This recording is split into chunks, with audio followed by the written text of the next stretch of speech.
नमस्कार दोस्तों, हमारे YouTube channel star study point में आप लोगों का स्वागत है। तो आइए इस वीडियो में हम लोग चर्चा करेंगे राष्ट्रपति पर। तो राष्ट्रपति पर कुछ प्रश्नों को हम हल करेंगे। तो चलते हैं हम प्रश्न पर। तो हमारा प्रश्न एक है, निम्नलिखित में से कौन भारतीय गणतंत्र का प्रमुख है? तो ऑप्शन ए है भारत का राष्ट्रपति, बी है भारत का प्रधानमंत्री, सी है मंत्रिमंडल, डी है राजनीतिक प्रमुख मंत्री परिषद सहित। तो चलते हैं, इसका उत्तर क्या हो जाएगा, चलिए बताइए। तो देखिए, भारत एक गणराज्य है। इसका तात्पर्य है कि भारत का राष्ट्र अध्यक्ष निर्वाचित होगा, न कि वंशानुगत। अतः भारतीय गणतंत्र का प्रमुख या राष्ट्र अध्यक्ष राष्ट्रपति होता है, जिसका चुनाव अप्रत्यक्ष निर्वाचन प्रणाली द्वारा किया जाता है। तो इस तरह से हम देखते हैं। तो इस प्रश्न का उत्तर हमारा क्या हो जाएगा, ऑप्शन ए भारत के राष्ट्रपति। ठीक है। प्रश्न 2 है, निम्न कथनों पर विचार कीजिए। कथन ए है, भारत का राष्ट्रपति ब्रिटिश राजा से भिन्न है।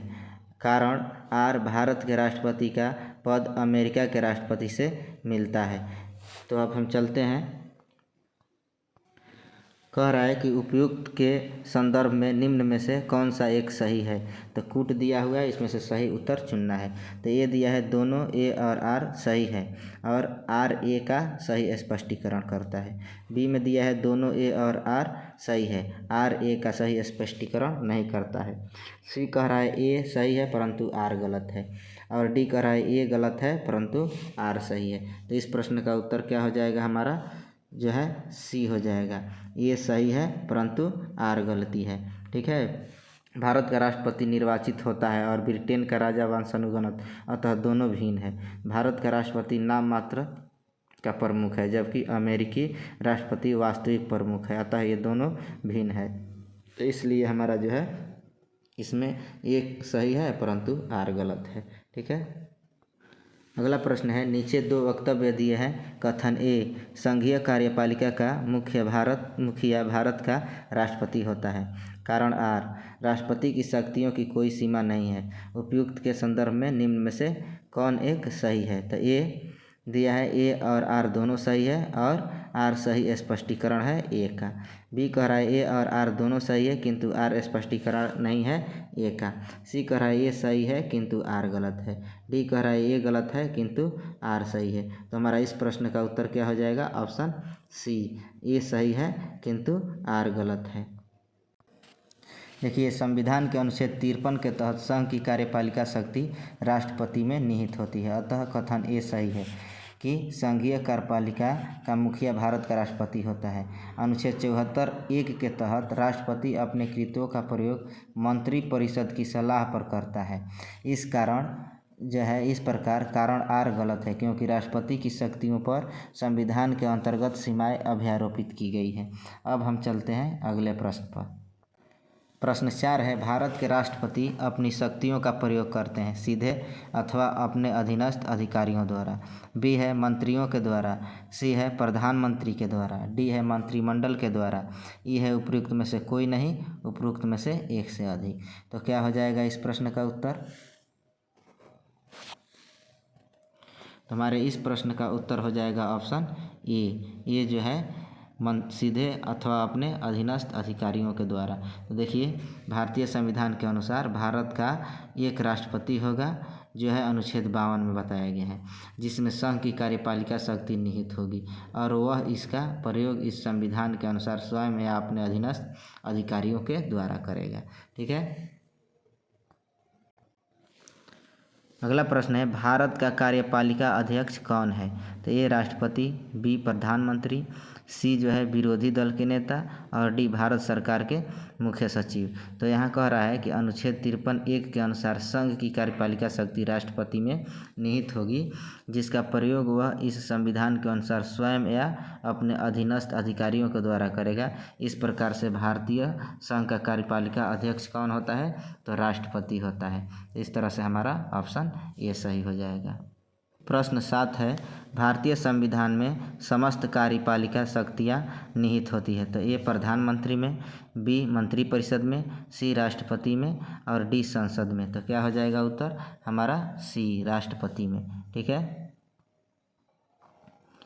8 नंबर प्रश्न है, भारतीय संविधान में केंद्रीय सरकार की अधिशासी शक्तियों को किसमें निहित किया गया है। तो ए भारत के राष्ट्रपति, बी भारत के प्रधानमंत्री, सी केंद्रीय मंत्रिमंडल और डी है सभी तीनों में। तो क्या हो जाएगा इसका उत्तर हमारा ऑप्शन जो है ए हो जाएगा, भारत के राष्ट्रपति में। अगला प्रश्न है, नीचे 2 वक्तव्य दिए हैं। कथन ए, संघ की कार्यपालिका शक्तियाँ भारत के राष्ट्रपति में निहित है। कारण आर, कार्यपालिका शक्तियाँ सरकार का व्यवसाय चलाने से संबंधित है। तो यहाँ ऑप्शन ए है। इसमें उपयुक्त के संदर्भ में निम्न कौन सही है। तो ए और आर दोनों सत्य है और आर सही स्पष्टीकरण है। बी कह रहा है ए और आर दोनों सत्य है किंतु आर सही स्पष्टीकरण है ए का। तो सी कह रहा है ए सत्य है परंतु आर गलत है। डी कह रहा है ए गलत है परंतु आर सत्य है। तो चलिए बताइए इस प्रश्न का उत्तर क्या हो जाएगा। तो हमारे इस प्रश्न का उत्तर हो जाएगा ऑप्शन बी। ऑप्शन बी हो जाएगा इस प्रश्न का उत्तर। ऑप्शन जो है बी होगा। बी में क्या है, ए और आर दोनों सत्य है किंतु आर सही स्पष्टीकरण नहीं है। ऑप्शन बी हो जाएगा। अगला प्रश्न है, नीचे 2 वक्तव्य दिए हैं। कथन ए, रक्षा बलों का सर्वोच्च कमांड राष्ट्रपति में निहित है। कारण आर, प्रधान सेनापति की हैसियत से राष्ट्रपति की शक्तियाँ विधायी नियंत्रण से स्वतंत्र है। नीचे दिए गए कूट से सही उत्तर चुनना है। तो ए है, ए तथा आर दोनों सही है तथा आर ए की सही व्याख्या है। बी है, ए तथा आर दोनों सही है परंतु आर ए की सही व्याख्या नहीं है। सी है, ए सही है परंतु आर गलत है। डी है, ए गलत है परंतु आर सही है। तो क्या होगा इस प्रश्न का उत्तर। हमारे इस प्रश्न का उत्तर हो जाएगा ऑप्शन सी, ए सही है परंतु आर गलत है। संविधान के अनुच्छेद 53(2) के अधीन संघ के रक्षा बलों का सर्वोच्च समादेश जो है राष्ट्रपति में निहित है परंतु उसका प्रयोग विधि द्वारा विनियमित होने की बात कही गई है। इस प्रकार जो है प्रश्नगत कथन तो सही है परंतु कारण जो है इसका गलत है। ठीक है। तो इसलिए इसका उत्तर क्या हो जाएगा हमारा ऑप्शन सी हो जाएगा। ऑप्शन सी हो जाएगा। अगला प्रश्न है, वह राष्ट्र का प्रतिनिधित्व करता है परंतु राष्ट्र का नेतृत्व नहीं करता है। यह उक्ति निम्न में से किस पर लागू होती है। ऑप्शन ए है लोकसभा का अध्यक्ष, बी है राष्ट्रपति, सी है प्रधानमंत्री और डी है भारत का मुख्य न्यायाधीश। तो देखिए, भारत के राष्ट्रपति में यद्यपि समस्त कार्यपालिका शक्ति निहित होती है परंतु वह शासन का मात्र औपचारिक प्रमुख होता है और वास्तविक रूप से शासन संचालन जो है कौन करता है, तो प्रधानमंत्री सहित जो है मंत्री परिषद द्वारा किया जाता है जो कि लोकसभा के प्रति उत्तरदायी होते हैं। तो इस प्रकार जो है हमारा उत्तर क्या हो जाएगा इस प्रश्न का, राष्ट्रपति। तो राष्ट्रपति पर लागू नहीं होती है। ठीक है, यह बात जो है राष्ट्रपति पर, यह युक्ति राष्ट्रपति पर लागू होती है, राष्ट्रपति पर लागू होती है। ठीक है। अगला प्रश्न है, भारत के राष्ट्रपति का निर्वाचन किस प्रकार होता है। तो ये है प्रत्यक्ष रूप से, बी है राज्यसभा के सदस्यों द्वारा, सी है लोकसभा के सदस्यों द्वारा और डी है अप्रत्यक्ष रूप से। तो भारत के राष्ट्रपति के जो है निर्वाचन संविधान के अनुच्छेद 55(3) के तहत जो है अनुपातिक प्रतिनिधित्व पद्धति के अनुसार एकल संक्रमणीय मत प्रणाली द्वारा होता है और ऐसे निर्वाचन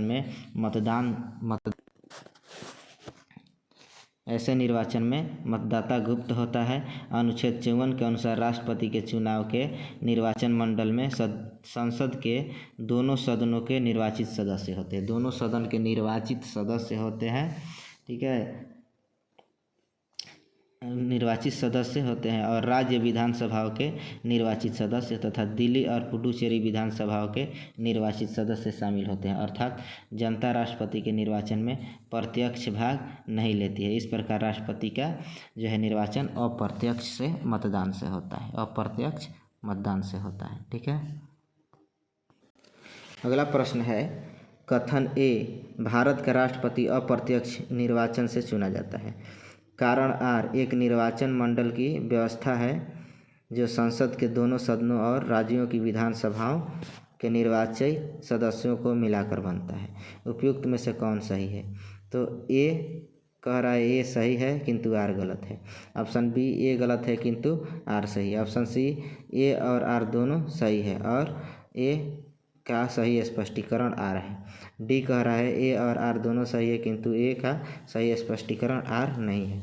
तो हम देखते हैं कि इस प्रश्न का उत्तर क्या हो जाएगा। तो हमारे इस प्रश्न का उत्तर हो जाएगा ऑप्शन सी, ए और आर दोनों सही है और ए का सही स्पष्टीकरण आर है। ठीक है।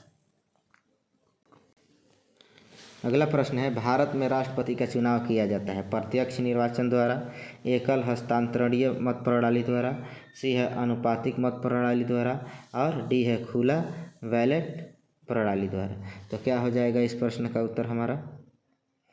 यहाँ बी और सी दोनों उत्तर होगा। बी, ऑप्शन बी और सी इस प्रश्न का उत्तर होगा। ठीक है।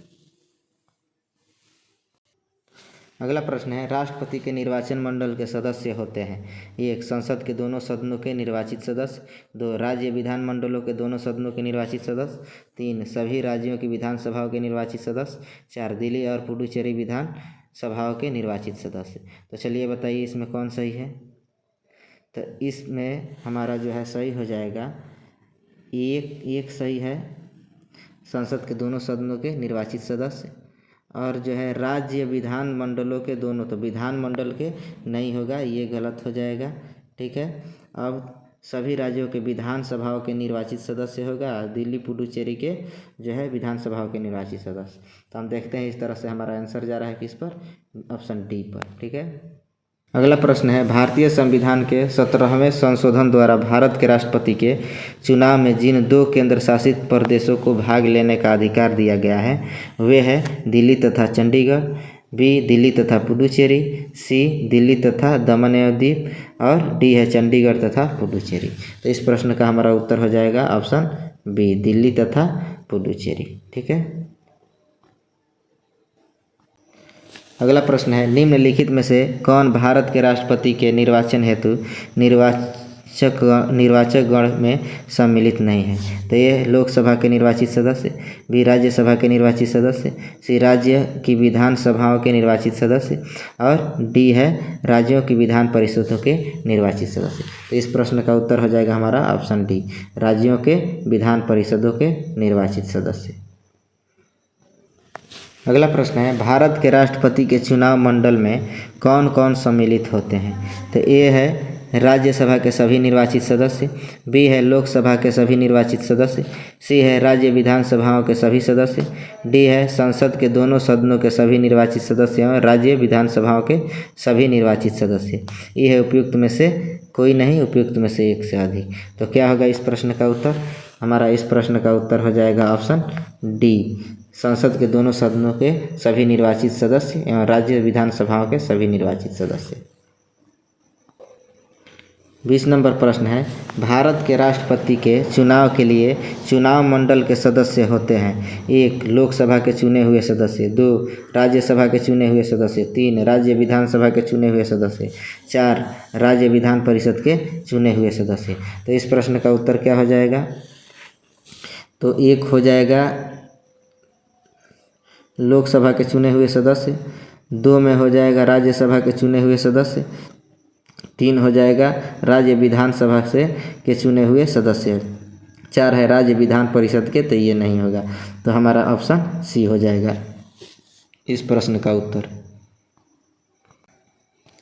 अगला प्रश्न है, भारत के राष्ट्रपति चुने जाते हैं केवल राज्यसभा के सदस्यों द्वारा, बी है केवल लोकसभा के सदस्यों द्वारा, सी है केवल राज्यों के विधानसभाओं और लोकसभा के सदस्यों द्वारा और डी है राज्यसभा, लोकसभा और राज्यों की विधानसभाओं के सदस्यों के द्वारा। तो हो जाएगा हमारा उत्तर इसका ऑप्शन डी, राज्यसभा, लोकसभा और राज्यों के विधानसभाओं के सदस्यों के द्वारा। लिखित में कौन राष्ट्रपति के चुनाव प्रकरण के लिए सही नहीं है? तो इसमें हमें नहीं चुनना है, निगेटिव प्रश्न है।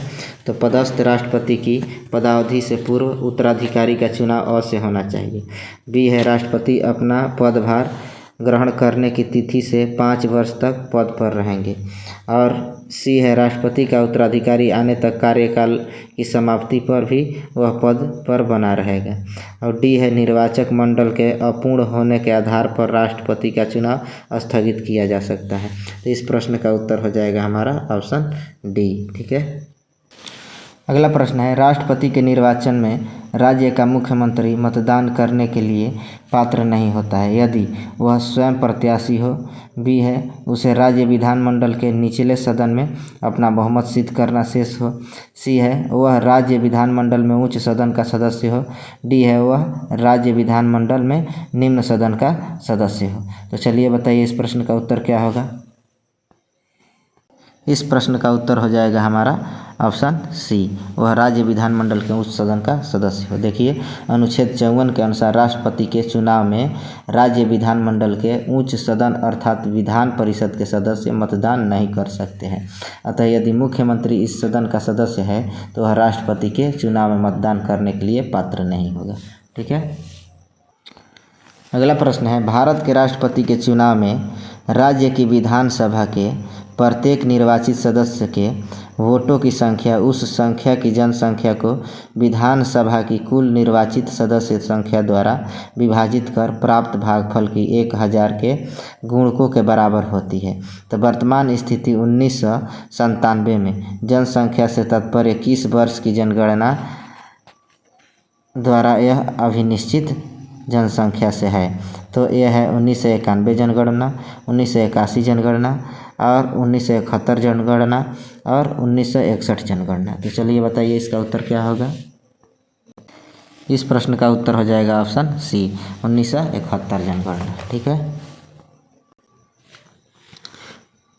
अगला प्रश्न है राष्ट्रपति के उम्मीदवार के लिए क्या आवश्यक नहीं है। तो ए है आयु 35 वर्ष हो। बी पढ़ा लिखा हो। सी सांसद चुने जाने की योग्यता रखता हो। और डी देश का नागरिक हो। तो इसमें जो है पढ़ा लिखा हमारा जो है बी पढ़ा लिखा हो ये जो है आवश्यक नहीं है। ठीक है। संविधान के अनुच्छेद 58(1) में राष्ट्रपति निर्वाचन होने के लिए अर्हताओं का उल्लेख किया गया है जिसके अनुसार उम्मीदवार का पढ़ा लिखा होना निश्चित नहीं किया गया है। ठीक है। अगला प्रश्न है भारतीय राष्ट्रपति के विषय में निम्नलिखित कथनों पर विचार कीजिए। 1 है उसे भारत का जन्मा नागरिक होना चाहिए। 2 उसे 35 वर्ष की उम्र पूरी कर लेनी चाहिए। 3 उसे संसद का सदस्य निर्वाचित होने की योग्यता रखनी चाहिए। तो इनमें से 1 सही है, 2 सही है, 1 और 2 सही है, 1 और 3 सही है। तो चलिए बताइए ऑप्शन कौन सा सही होगा। इस प्रश्न का उत्तर हो जाएगा हमारा 2 सही है, ऑप्शन बी सही हो जाएगा। ठीक है। अगला प्रश्न है एक सांसद अथवा विधानसभा का सदस्य राष्ट्रपति निर्वाचित हो सकता है परंतु ये चुनाव लड़ने से पूर्व उसे अपनी सदस्यता से त्यागपत्र देना होगा। बी अपने निर्वाचन से 6 माह के अंदर अपनी सदस्यता जोड़नी होगी। सी निर्वाचित होने के तुरंत उपरांत अपनी सदस्यता छोड़नी होगी। और डी एक सांसद चुनाव लड़ सकता है परंतु विधानसभा का सदस्य नहीं। तो चलिए बताइए इस प्रश्न का उत्तर क्या हो जाएगा।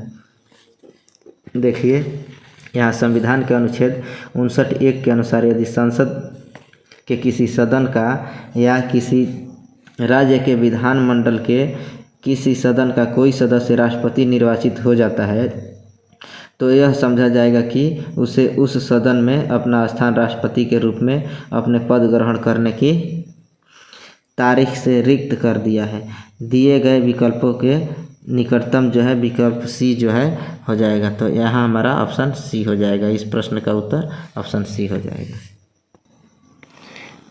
अगला प्रश्न है भारतीय संविधान का कौन सा अनुच्छेद राष्ट्रपति के पद के लिए पुनः निर्वाचन की योग्यता निर्धारित करता है। तो ऑप्शन ए है अनुच्छेद 52, बी है अनुच्छेद 54, सी है अनुच्छेद 55, डी है अनुच्छेद 57। तो हमारा इस प्रश्न का उत्तर हो जाएगा ऑप्शन डी अनुच्छेद 57।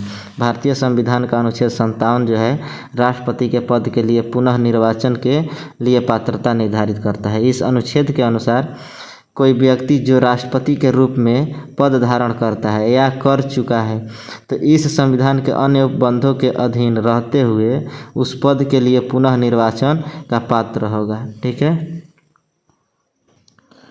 अगला प्रश्न है, अगर भारत के राष्ट्रपति के चुनाव में कोई विवाद है तो उस विवाद को सौंपा जा सकता है। तो ये है भारत के महाधिवक्ता को, बी है संसद को, सी भारत के सर्वोच्च न्यायालय को और डी इनमें से कोई नहीं। तो इस प्रश्न का उत्तर हमारा ऑप्शन सी, भारत के सर्वोच्च न्यायालय को।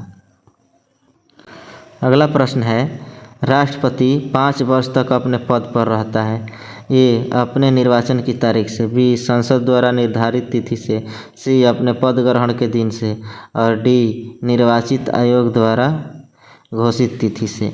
तो यहाँ जो है अनुच्छेद 56(1) के अनुसार राष्ट्रपति अपने पद पर ग्रहण के दिन से 5 वर्ष की अवधि तक पद धारण करता है।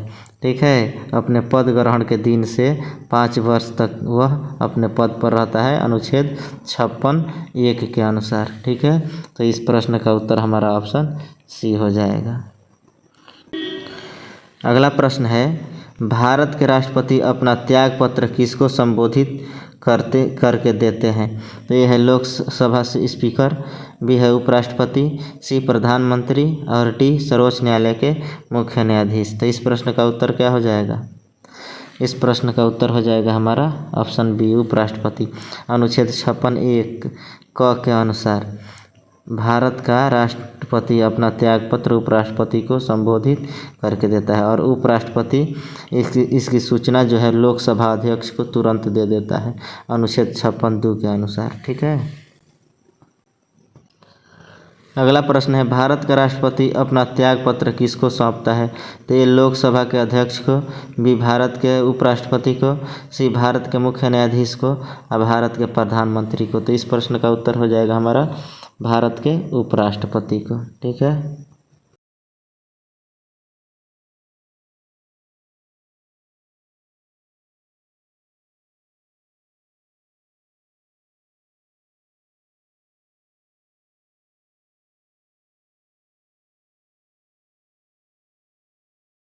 डी संसद के द्वारा। ठीक है, अनुच्छेद 56 के खंड 1 के उपखंड ख के अनुसार संविधान का अतिक्रमण करने पर राष्ट्रपति को अनुच्छेद 61 में उपबंधित अनुच्छेद 61 राष्ट्रपति पर महाभियोग चलाने की प्रक्रिया है। ठीक है, जिससे महाभियोग चलाकर, ठीक है, संसद द्वारा चलाए गए महाभियोग के माध्यम से पद से हटाया जाता है राष्ट्रपति को। ठीक, भारतीय संविधान के किस अनुच्छेद के तहत राष्ट्रपति पर महाभियोग चलाया जा सकता है। तो ऑप्शन ए है अनुच्छेद 356 के द्वारा, बी है अनुच्छेद 75 के द्वारा और सी है अनुच्छेद 76 के द्वारा और डी है अनुच्छेद 61 के द्वारा। तो हमारा इस प्रश्न का उत्तर हो जाएगा ऑप्शन बी, ऑप्शन डी अनुच्छेद 61 के द्वारा। ठीक है। अगला प्रश्न है, भारत के राष्ट्रपति को महाभियोग द्वारा हटाने की प्रक्रिया निम्नलिखित में से किस अनुच्छेद में वर्णित है। तो इस प्रश्न का उत्तर हो जाएगा हमारा ऑप्शन बी, अनुच्छेद 61। अगला प्रश्न है, भारत के राष्ट्रपति को कार्य अवधि की समाप्ति से पूर्व भी पद से हटाया जा सकता है। ए है सत्ताधारी राजनीतिक दल द्वारा, बी है प्रधानमंत्री द्वारा, सी महाभियोग द्वारा और डी न्यायालय में ट्रायल द्वारा। तो ऑप्शन हो जाएगा हमारा ऑप्शन सी, महाभियोग द्वारा। ठीक। अगला प्रश्न है, राष्ट्रपति पर महाभियोग का आरोप संसद के किस सदन द्वारा लगाया जा सकता है। ए है लोकसभा, बी है राज्यसभा, सी संसद के किसी भी सदन द्वारा और डी उपयुक्त में से किसी के द्वारा नहीं। तो देखिए, राष्ट्रपति पर महाभियोग चलाने की प्रक्रिया का वर्णन अनुच्छेद 61 में किया गया है और अनुच्छेद 61(1) के अनुसार राष्ट्रपति पर महाभियोग का आरोप जो है संसद का कोई भी सदन लगाएगा और अनुच्छेद 61(3) के अनुसार दूसरा सदन उस आरोप का अन्वेषण करेगा या कराएगा। तो इस प्रकार हम देख रहे हैं कि इस प्रश्न का उत्तर हमारा ऑप्शन सी हो जाएगा। ठीक है। अगला प्रश्न है भारतीय संविधान के निम्नलिखित अनुच्छेदों में से कौन सा भारतीय राष्ट्रपति के महाभियोग से संबंधित है। ए है अनुच्छेद 39, बी है अनुच्छेद 60, सी है अनुच्छेद 61 और डी है उपयुक्त में से कोई नहीं। तो इस प्रश्न का उत्तर हमारा ऑप्शन सी होगा, अनुच्छेद 61। अगला प्रश्न है निम्न में से भारत के राष्ट्रपति पर महाभियोग लगाने का अधिकार किसे है। ए है संसद के दोनों सदनों को, बी लोकसभा को, सी राज्यसभा को, डी लोकसभा के स्पीकर को। तो इस प्रश्न का उत्तर हो जाएगा हमारा ऑप्शन ए, संसद के दोनों सदनों को। अगला प्रश्न है संविधान के उल्लंघन के आधार पर राष्ट्रपति के विरुद्ध किसके द्वारा महाभियोग चलाया जा सकता है। ए है भारत के मुख्य न्यायाधीश द्वारा, बी है भारत के उपराष्ट्रपति द्वारा, सी लोकसभा के अध्यक्ष द्वारा, डी संसद के दोनों सदनों द्वारा। तो इस प्रश्न का उत्तर क्या हो जाएगा हमारा ऑप्शन डी, संसद के दोनों सदनों द्वारा। अगला प्रश्न है भारत के राष्ट्रपति पर महाभियोग चलाने के लिए कम से कम कितने दिन पूर्व की सूचना आवश्यक है। तो यहाँ है ए 7 दिन, बी 14 दिन, सी 21 दिन और डी 30 दिन। तो चलिए बताइए इस प्रश्न का उत्तर क्या होगा। यहाँ बताया गया है कि भारत के राष्ट्रपति पर महाभियोग संविधान के अतिक्रमण के आधार पर चलाया जा सकता है। जब संसद का कोई सदन इस प्रकार का आरोप लगाएगा तो संविधान के अनुच्छेद 61(2) के अनुसार ऐसा कोई आरोप तब तक नहीं लगाया जाएगा जब तक कि ऐसा आरोप लगाने की प्रस्तावना किसी ऐसे संकल्प में अंतर्निहित नहीं है जो कम से कम 14 दिन की ऐसी लिखित सूचना के दिए जाने के पश्चात प्रस्तावित किया गया हो। तो इस प्रकार 14 दिन की अग्रिम सूचना के साथ ही संकल्प पर सदन की कुल सदस्य संख्या के कम से कम 1/4 सदस्यों के हस्ताक्षर भी होने चाहिए तथा उस सदन की कुल सदस्य संख्या के कम से कम 2/3 बहुमत द्वारा ऐसा संकल्प पारित होना चाहिए। तो इसमें बताया गया है कि कितने दिनों के लिए, तो 14 दिन पहले जो है 14 दिन हो जाएगा इसका उत्तर। ठीक है। अगला प्रश्न है निम्नलिखित में से कौन सा भारत के राष्ट्रपति के निर्वाचक गण का तो भाग है परंतु उसके महाभियोग अधिकरण का भाग नहीं है। ए लोकसभा, बी राज्यसभा, सी राज्यों की विधान परिषद और डी राज्यों की विधानसभाएं। तो हो जाएगा इसका उत्तर हमारा ऑप्शन डी, राज्यों के विधानसभाएं। अनुच्छेद 61 के अनुसार राष्ट्रपति पर महाभियोग एक अर्ध न्यायिक प्रक्रिया है जो संसद में चलाई जाती है। इसमें राज्यों की विधानसभाएं भाग नहीं लेते हैं। ठीक है। जबकि अनुच्छेद 54 ख के अनुसार राज्यों की विधानसभाओं के निर्वाचित सदस्य राष्ट्रपति के निर्वाचक गण का भाग है। ध्यातव्य है कि राज्यों की विधान परिषदें राष्ट्रपति के निर्वाचक गण का भाग नहीं है। भारत के राष्ट्रपति के महाभियोग की प्रक्रिया है ये अर्ध न्यायिक प्रक्रिया, बी कार्यपालिका प्रक्रिया, सी न्यायिक प्रक्रिया और डी विधायिक प्रक्रिया। तो इस प्रश्न का उत्तर हो जाएगा हमारा ऑप्शन ए, अर्ध न्यायिक प्रक्रिया। अगला प्रश्न है राष्ट्रपति का रिक्त स्थान भर लिया जाना चाहिए। ये 90 दिनों में, बी 6 माह में, सी 9 माह में, डी 1 वर्ष में। तो इस प्रश्न का उत्तर क्या हो जाएगा हमारा ऑप्शन बी, 6 माह में। ठीक है। संविधान के अनुच्छेद 62(1) के अनुसार राष्ट्रपति की पदावधि की समाप्ति से हुई रिक्ति को भरने के लिए निर्वाचन पदावधि की समाप्ति से पहले ही पूर्ण कर लिया जाएगा। अनुच्छेद 62(2) के अनुसार यदि रिक्ति राष्ट्रपति की मृत्यु, पद त्याग या पद से हटाए जाने के कारण हुई है तो उसके रिक्त को भरने के लिए निर्वाचन